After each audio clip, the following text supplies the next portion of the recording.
Okey, so tak lama lepas tu dipendekkan cerita, akhirnya putera Cudi tu berjaya menjadi seorang raja yang menguasai dinasti Ming. So dinasti Ming pada waktu tu dia ada sedikit taktik penghubungan luar yang agak agresif lah. Okay, so dia nak paksa kerajaan-kerajaan yang berada di sekitar Ming tu mengiktiraf kekuasaan China, mengiktiraf kekuasaan dinasti Ming pada ketika itu lah. So apa mereka buat untuk kerajaan yang ada di sekeliling dinasti Ming, okay, dia akan hantar perwakilan dan paksa mereka untuk bayar ufti, bayar tribute, seperti dia hantar ke Manchuria, ke Korea, ke Jepun, ke Vietnam.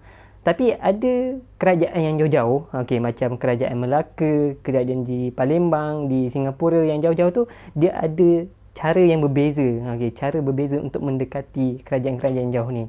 So apa yang dia buat?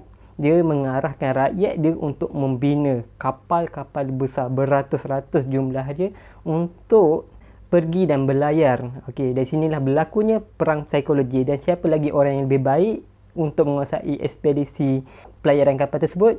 Tak lain tak bukan adalah Cheng He. So pelayaran pertama berlaku pada tahun 1405 daripada Su Chao. Okey, Su Chao. Okey, dan dia terdiri daripada 317 buah kapal dan ada lebih kurang 28,000 orang anak kapal. 28,000 anak kapal terdiri daripada pelbagai bidang, ada tentera, ada tukang kapal, ada tukang masak, ada doktor, ada tukang pelipur lara dan sebagainya. Dan dia dalam 7 pelayaran yang dilakukan oleh Cheng He, dia lalu banyak gila kawasan. Dia lalu kawasan Asia Tenggara, okey, belah-belah Thailand, Malaysia apa semua tu. Okey, dia lalu dekat India, okey, dia juga lalu dekat Middle East, bahagian Mekah, Madinah tu. Okey, dan juga sampai ke bahagian Afrika, benua Afrika, di Tanjung Harapan Afrika tu. Dan apabila datang dengan beratus-ratus kapal yang besar-besar, direkodkan kapal mereka 2 kali ganda lagi besar daripada kapal yang ada pada ketika itu. Of course lah, dia menakutkan penduduk tempatan yang melihat kehadiran mereka.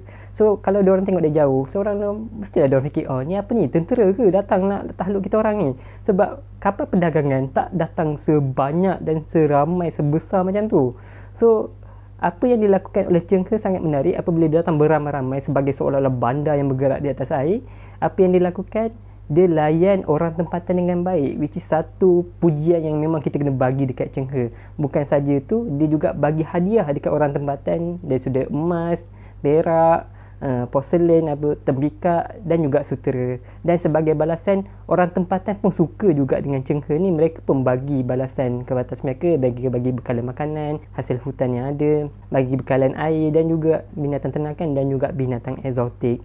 Ada sampai satu tahap Cheng He tu dia pernah dapat seekor zirafah daripada Malindi. Okey, dia sebenarnya banyak lagi binatang eksotik yang dia dapat. Dia ada pernah dapat singa, dia pernah dapat zebra. Okey, dan semuanya bila dia bawa ke kapal, zirafah tu yang paling banyak menarik perhatian orang yang berada dekat China. Sebab apabila dia bawa balik binatang zirafah dekat China, penduduk China percaya zirafah tu adalah Qilin. Okey, Qilin ni adalah mystical beast lah dalam budaya China pada waktu tu. Apabila Qilin hadir, dia seolah-olah mengesahkan lagi kekuasaan raja yang ada pada ketika itu. Dan teknik perang psikologi ni memang berjaya, memang berjaya. Apabila dia lalu je dekat sebuah kerajaan yang sedia ada kat situ, memang kebiasaannya sanggup untuk bernaung di bawah China, setuju untuk mengiktiraf kekuasaan mereka dan bersetuju untuk membayar ufti. Seperti apa yang kita tahu, benda tu berlaku di Kesultanan Melaka.